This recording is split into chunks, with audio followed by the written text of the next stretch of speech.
Bonjour à toutes et tous. Moi, je vais vous présenter un autre axe du projet Entracte. Dans Entracte, on a regardé des choses d'un côté individuel, ce que pouvaient faire les exploitants sur leur ferme.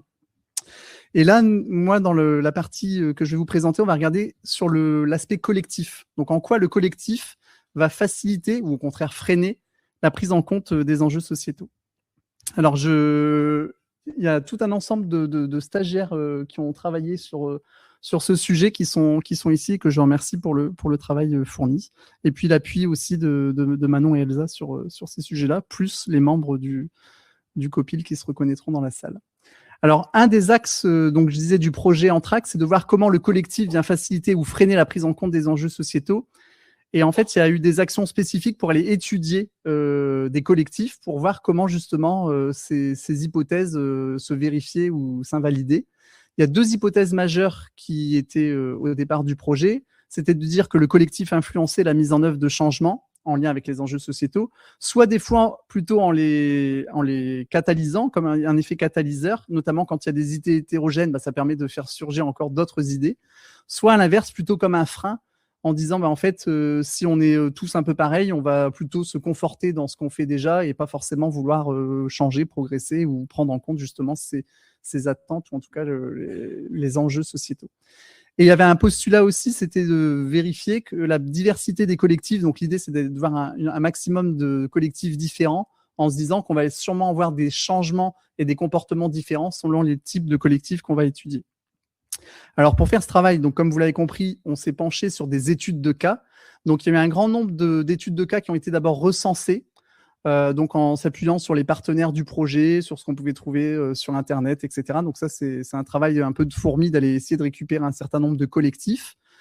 Avec le comité de pilotage, on en a sélectionné un certain nombre. Comment ils ont été sélectionnés? En fait, on a essayé d'avoir une diversité en regardant certains critères. Alors, par exemple, quelles sont les filières concernées pour être sûr d'avoir toutes les filières d'élevage? Est-ce que c'est des statuts juridiques? Est-ce que c'est des coopératives, des scopes, enfin tous les statuts juridiques qui pouvaient être intéressants à regarder. L'échelle, est-ce que c'est juste à l'échelle d'une commune ou d'une communauté de communes ou à l'échelle d'un département, voire d'une région? L'ancienneté est-ce que c'est une démarche nouvelle ou plus ancienne? Et puis, quels étaient les enjeux sociétaux concernés? Est-ce que c'était uniquement sur, je sais pas moi, le réchauffement climatique, le bien-être animal ou autre, ou est-ce que c'était sur plusieurs à la fois? Et on s'est appuyé sur les 3 régions pilotes du projet que sont la Bretagne, les Pays de Loire et le Centre Val-de-Loire. Et pour faire ce travail, il y a eu des enquêtes qualitatives qui ont été menées du coup auprès des éleveurs et des autres acteurs impliqués dans ces collectifs.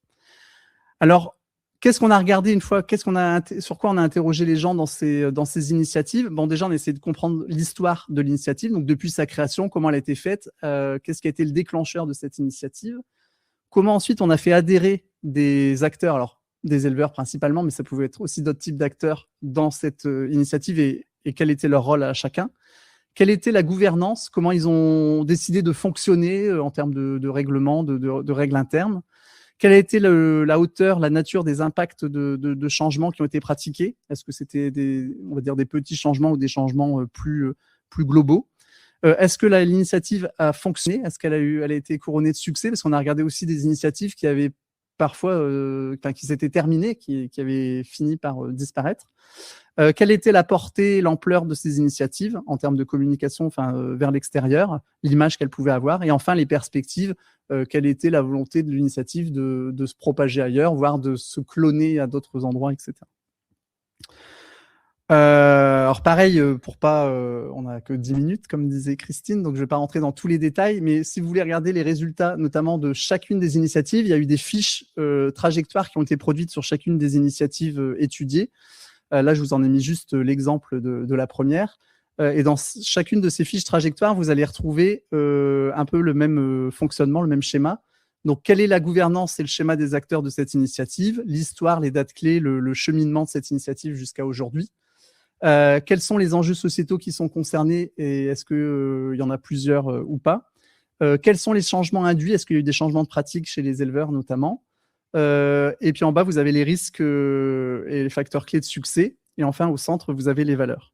Donc ça, c'est un premier type de livrable qui est disponible et qui permet de voir un peu vraiment une diversité parce que, comme j'ai dit, on a vraiment pris des critères très diversifiés. Donc les initiatives, elles sont vraiment très très multiples et de dimensions, d'antériorité, etc. différentes.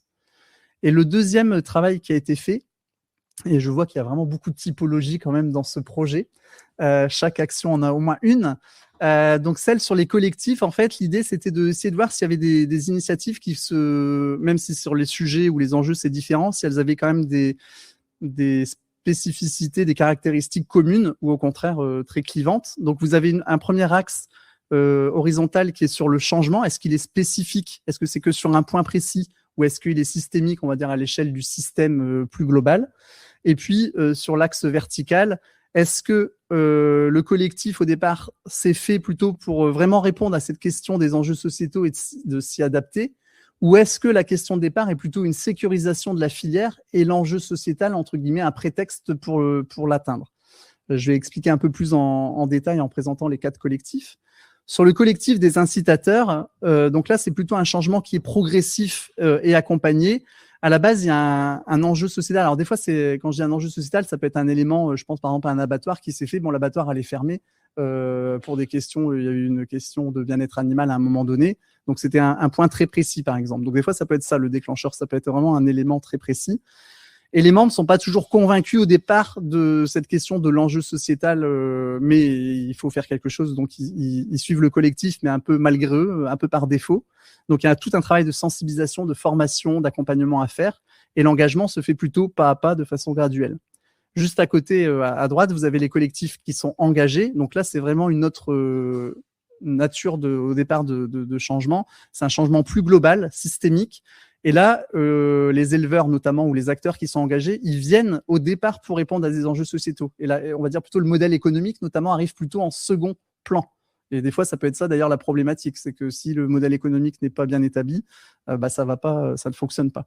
Donc les membres, ils sont déjà convaincus. On va peut-être se rapprocher aussi des typologies qui ont été présentées ce matin sur certains profils d'éleveurs, avec peut-être plus des militants, en tout cas des gens avec des valeurs communes fortes et qui veulent transformer de façon plus globale les systèmes. En bas à gauche, vous avez les collectifs optimisateurs. Donc, eux, c'est plutôt spécifique et opportuniste. En fait, l'objectif principal pour cette catégorie d'initiatives, c'est de se dire, bon, on a besoin de sécuriser nos revenus. En face, il y a des consommateurs ou des citoyens qui ont certaines attentes. Est-ce qu'on ne peut pas concilier les deux et essayer de répondre à ces attentes? Et nous, ça nous permet quand même de faire de la valeur ajoutée et de sécuriser nos revenus.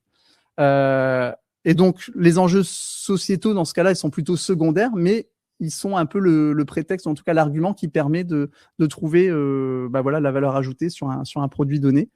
Et après, par contre, il peut quand même avoir, c'est pas pour autant que c'est pas forcément des changements de pratique, il peut quand même y avoir des changements de pratique pour justement répondre à un marché notamment. Et les collectifs valorisateurs, donc c'est un peu l'idée aussi de savoir valoriser, mais là, on est quelque chose de plus progressif et ciblé et d'incrémental, de petit à petit adopter des pratiques de plus en plus vertueuses, tout en essayant bien sûr de trouver le modèle économique en face, puisque là on est bien sur l'axe sécurisation de la filière, donc c'est vraiment un équilibre à trouver. Et donc dans toutes les initiatives qu'on a étudiées, vous allez en retrouver dans ces différentes catégories. Alors ce qu'il faut retenir de cet axe sur la partie des initiatives collectives, c'est que les principaux leviers qui sont à mobiliser pour réussir son action collective, et pas n'importe quel type d'action collective, visant à adapter l'élevage à ces enjeux sociétaux, sont à la fois d'équilibrer la diversité et la cohésion. Il y a des initiatives, pareil, je ne suis pas rentré dans tous les détails, mais on a vu, elles étaient des fois tellement hétérogènes qu'elles finissent par se scinder en plusieurs initiatives, puisque finalement, le collectif n'est plus cohérent et donc ça se scinde, ça se split en deux, par exemple. Et en même temps, suffisamment de diversité quand même pour stimuler l'innovation et sans créer de division. On a vu aussi, à l'inverse, des initiatives qui étaient des fois pilotées par un noyau, mais vraiment trop restreint. Et du coup, les gens à côté avaient du mal à s'y retrouver. Et on va dire que c'était 2-3 personnes qui faisaient l'initiative et ça avait du mal à se diffuser au-delà. D'adapter, c'est un peu la même chose, la gouvernance aux objectifs du groupe. Donc, avec il y a plein de formes différentes qui peuvent être utilisées, comme des présidences tournantes, etc., pour les collectifs. D'ancrer les projets dans les territoires. Il y avait aussi des collectifs d'ailleurs qui étaient appuyés des fois aussi par des communautés de communes ou autres parce qu'elles y voyaient aussi un intérêt et ça répond à des enjeux très concrets sur des enjeux sociétaux liés au territoire en tant que tel. Et puis pour que ça fonctionne, il faut bien sûr combiner l'incitation économique et la sensibilisation sur l'intérêt de répondre à ces enjeux pour que ça fonctionne. S'il n'y a qu'un des deux, forcément, ça ne peut pas fonctionner. Et alors, ce que le projet va transmettre au-delà une fois qu'il sera terminé, c'est qu'on est en train de construire un guide qui reprend en fait un peu plein de bonnes idées pour monter son action collective en élevage dans cet objet de répondre à des enjeux sociétaux, avec à chaque fois des illustrations, tous les cas concrets, puisqu'on en a vu quand même un certain nombre. Donc, ça permet vraiment d'illustrer comment ils ont fait. Alors d'ailleurs, des illustrations des fois plutôt vertueuses, comme aussi des choses à ne pas reproduire parce qu'elles ont pas forcément été couronnées de succès.